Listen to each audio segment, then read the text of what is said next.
রাত তখন খুব গভীর। নদীর জলে চাঁদের আলো পড়ে ঝিকিমিকি করছে। মাঝ নদীতে একটি মাত্র নৌকা এগিয়ে চলেছে ওপারের দিকে। বইটার ছপ ছপ শব্দে ফাঁকে ফাঁকে যেন অচেনা কান্নার আওয়াজ ভেসে আসছে দূর চর থেকে।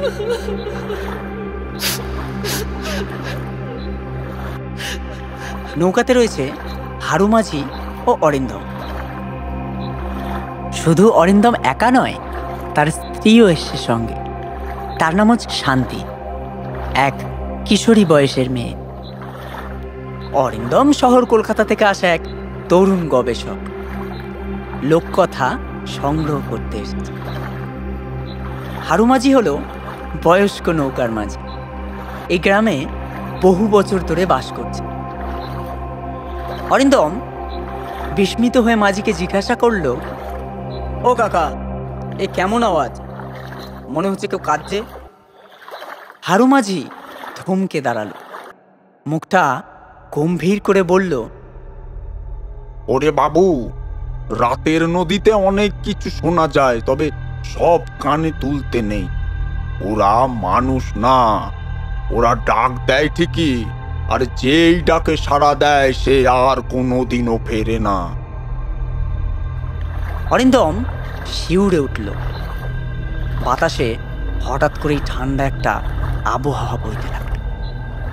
দূরে ঘন কুয়াশার আড়ালে দেখা গেল এক বিশাল বটগাছ, যার গোড়ায় আছে মস্ত বড় শ্মশান। অরিন্দম চমকে বলল, ওই যে আলো টিলমিল করছে, ওইখানটায় শ্মশান? হারু মাঝি কাপা গলায় উত্তর দিল, হ্যাঁ, ওটাই শ্মশান। আর আলো মানে পূজার আগুন নাও হতে পারে।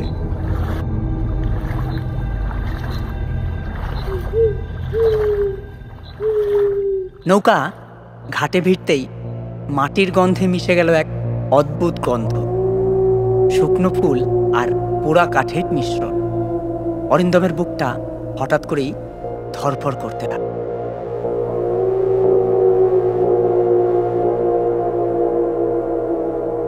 অবশেষে অরিন্দম গ্রামের পথ দিয়ে নিজের গন্তব্যে পৌঁছল।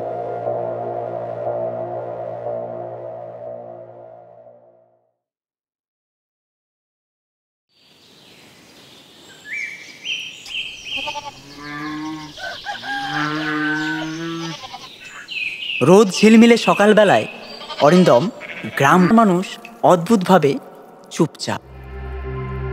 সেরকম আর 5টা গ্রামের মতো হাসি ঠাট্টা নেই, শিশুরা খেলাধুলোও করে না। গ্রাম ঘুরতে ঘুরতে অরিন্দম পৌঁছল একটি চায়ের দোকানে। চায়ের দোকানে, জানো বাপু, এই গ্রাম অভিশপ্ত।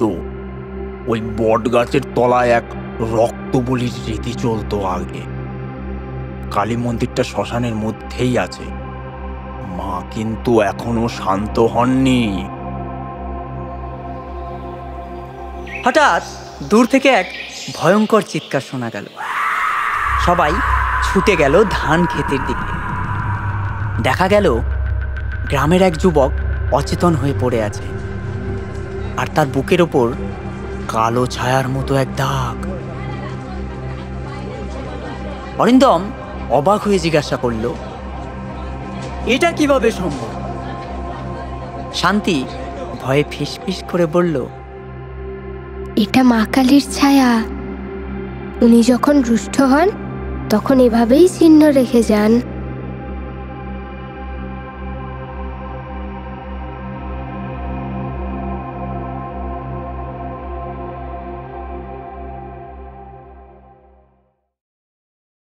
দেখতে দেখতে আজকের দিনটাও অরিন্দমের বেশ ভালোই কাটল। অরিন্দম দুপুরবেলায় কোয়ার্টারে ফিরে খাওয়া দাওয়া করে একটু ভাত ঘুম দিয়ে ফেলল দুপুরবেলা।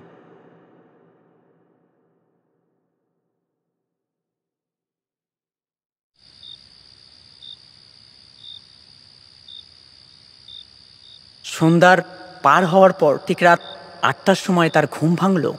তখন দেখে পূর্ণিমার চাঁদ উঠেছে আকাশে। আর গ্রামের পূর্ণিমার রাতে বিশেষ ভয় থাকে, কারণ লোককথা অনুযায়ী ওই রাতে কালীর অলৌকিক শক্তি সক্রিয় হয়। সন্ধ্যা নামতেই শ্মশানের দিক থেকে অদ্ভুত এক ধূপ ও আগুনের গন্ধ ভেসে আসতে লাগলো। কুকুরেরা হাউমাউ করে ডাকতে লাগলো। অরিন্দম সাহস করে শান্তিকে নিয়ে শ্মশানের দিকে এগোলো।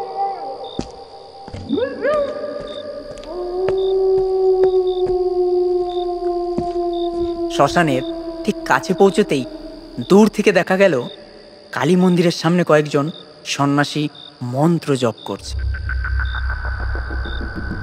কিন্তু মন্ত্রের সুরের মধ্যে যেন কান্নার আওয়াজ মিশে আছে।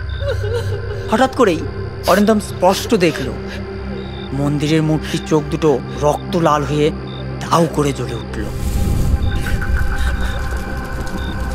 শান্তি কেঁপে উঠল এবং বলল, চলো চলো, এখান থেকে চলো, মা রুষ্ট হয়েছেন।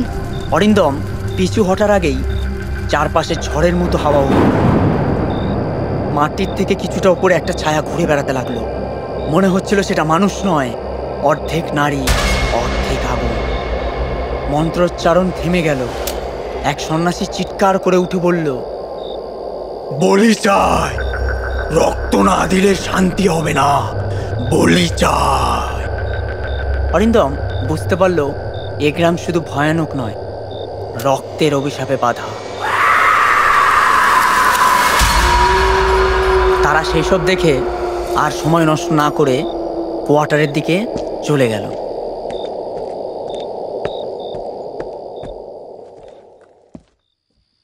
অরিন্দম রাত্রে ঘুমের মধ্যে হঠাৎ এক ভয়ঙ্কর স্বপ্ন দেখল।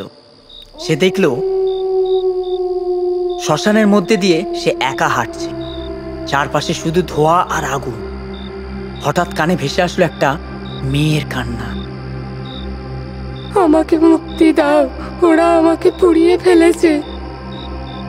অরিন্দম দেখল বটগাছের শিকড়ের নিচে একটা অর্ধেক পোড়া দেহ কাঁদছে।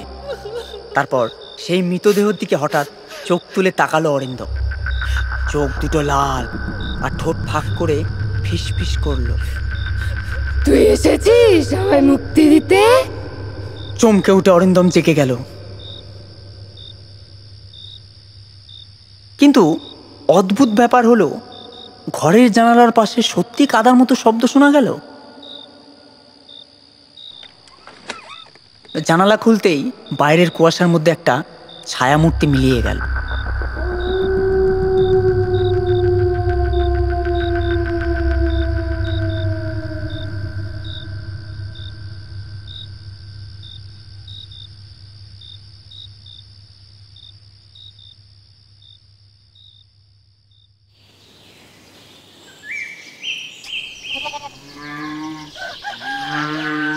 পরের দিন ভোরে গ্রামে একটা কানাঘুষা ছড়িয়ে পড়ল। গণেশ পালের গরুটা হঠাৎ মারা গেছে। গরুর গলা থেকে নাকি প্রচণ্ড রক্ত বেরিয়েছিল, আর শরীরের গায়ে কালো হাতের ছাপ দেখা গেছে। অরিন্দম তড়িঘড়ি করে ঘটনাস্থলে গিয়ে দাঁড়াতেই হঠাৎ মাথায় একটা ঠান্ডা বাতাস লাগল। রক্তের গন্ধ যেন শ্মশানের ধোঁয়ার সঙ্গে মিশে গেছে। রামলাল পণ্ডিত অরিন্দমকে আলাদা করে নিয়ে ফিসফিস করে বলছে, বাবু, অভিশাপটা আবার জেগে উঠেছে। যখন গরু মোষ বলিনি তো, তখন রক্ত এইভাবে শুকিয়ে যেত। আজকে পশু গেছে, কাল মানুষও যাবে। অরিন্দম অবাক হয়ে জিজ্ঞাসা করল, কি করেছে সব? পণ্ডিত চোখ নিচু করে উত্তর দিলেন, ওরা যারা মৃতদেহদের জাগিয়ে রাখে, ওরা কালীর ক্রোধকে জাগিয়ে তুলছে। এটা শুনে গ্রামবাসীরা আস্তে আস্তে যে যার যার কুটিরে ফিরে গেল।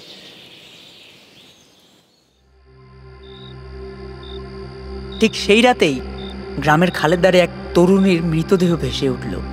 মেয়েটার নাম ঠিক শান্তির বান্ধবী কমলা।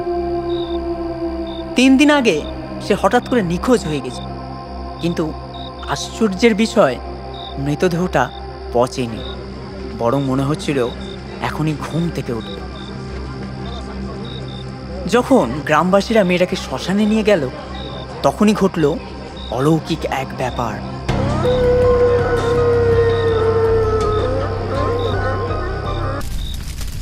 শান্তি কাঁদতে কাঁদতে বলল, দেখলে তো, মরা মানুষও শান্তি পায় না এ গ্রামে।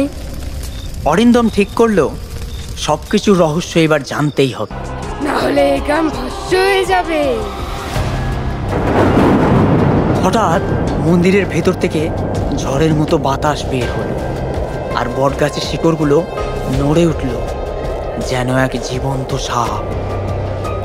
শান্তি ভয়ে চিৎকার করে উঠল, এটা অভিশপ্ত আসন, এখানে 1000 বছর আগে বলি দেওয়া হতো। অরিন্দম বুঝতে পারলো এই গ্রাম শুধু একটা লোক কথা নয়, এটা এক ভয়ঙ্কর সত্যি।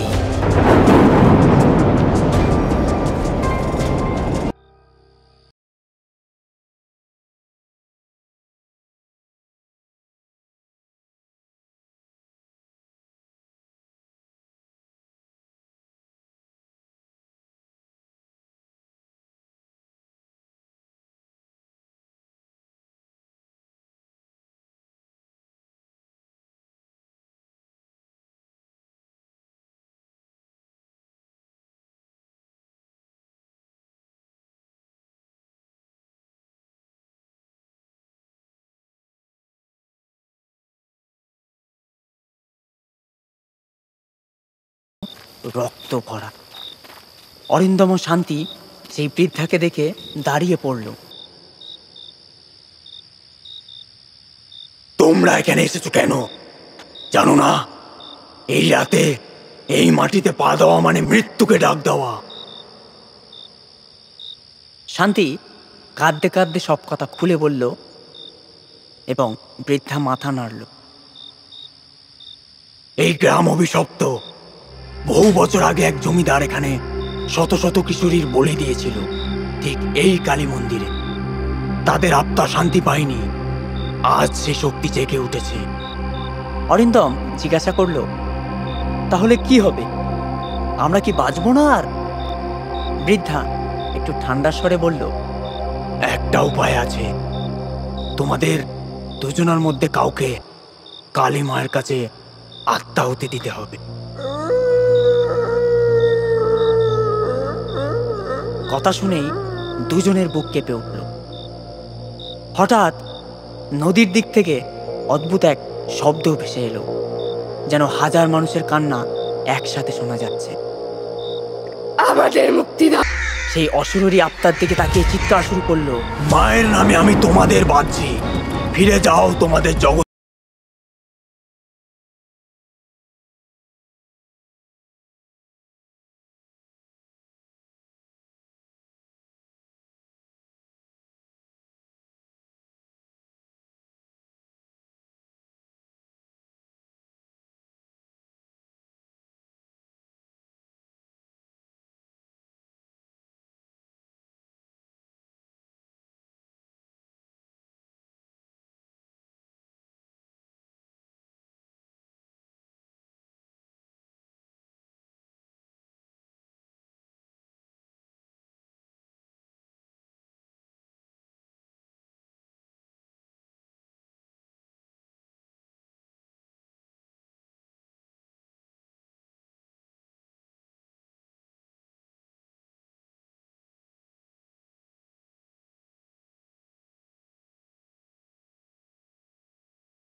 বটগাছের ডাল সাপের মতো নড়ছে আর কারোর ঘাড়ে পেঁচিয়ে বসছে।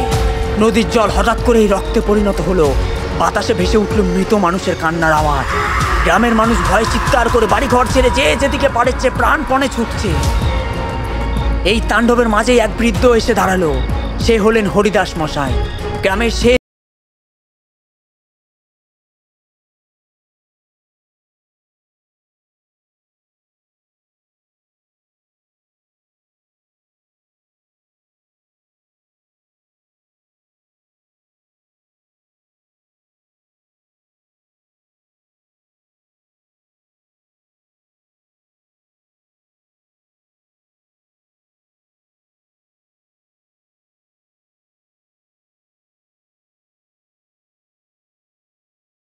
তার সামনে শান্তির শরীর যে এক রাজকন্যার হাতে বন্দী, আর একদিকে নিজের জীবন উৎসর্গ করার শর্ত।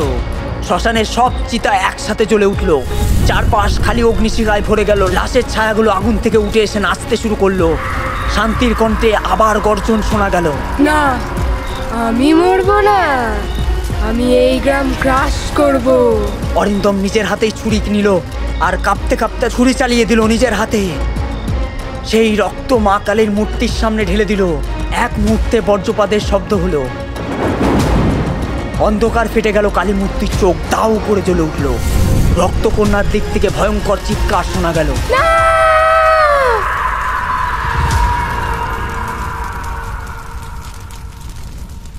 শান্তি মাটিতে লুটিয়ে পড়ল, তার চোখ বন্ধ। অরিন্দম হাঁপাতে হাঁপাতে তার পাশে বসে কাঁদতে শুরু করলো। কিন্তু বাতাসে এখনো ছায়া ঘোরাঘুরি করছে। শ্মশানের আগুন নিভছে না, যেন শেষ লড়াই এখনো শেষ হয়নি।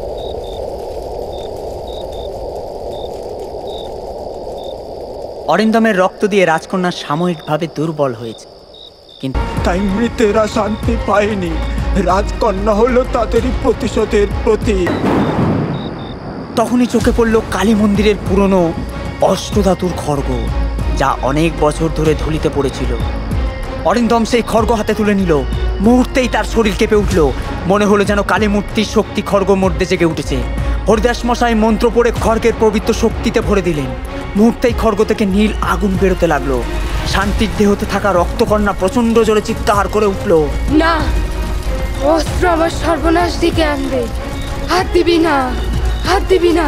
চারিদিক অন্ধকার হয়ে গেল। শুধু খড়গের নীল শিখা আর কালো পূর্ণিমার আলো আকাশ ভরিয়ে তুলল। অরিন্দম দাঁড়িয়ে বলল, আজকের রাতই হবে শেষ রাত। আজ এই অভিশাপ ভাঙবো আমি। তার কণ্ঠে যেন আর কালী কালী মহাকালী কালীকে নমঃ। মন্ত্রের সাথে সাথে খড়গ থেকে বেরো হলো বজ্রের মতো শব্দ। থেকেই জ্বলে উঠতে শুরু করলো।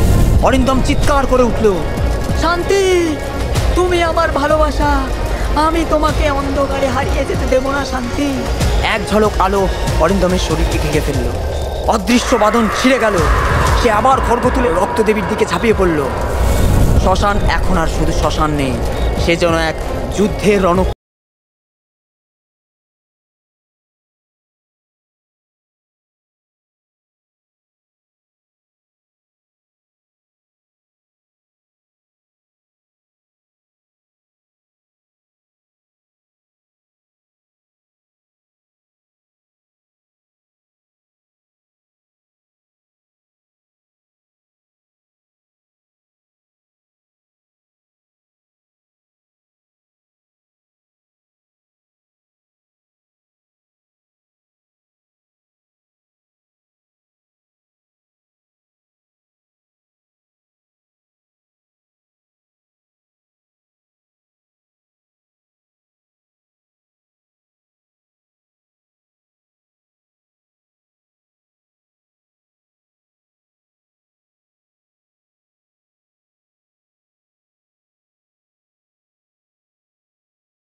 মন্দিরের ঘন্টা শেষবারের মতো বেজে উঠল। পুরো গ্রাম যেন নতুন একটা প্রাণ ফিরে পেল।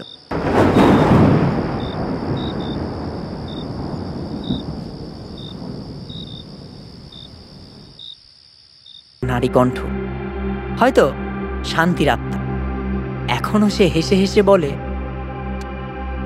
আমি মুক্ত, কিন্তু তোমরা সাবধানে থেকো।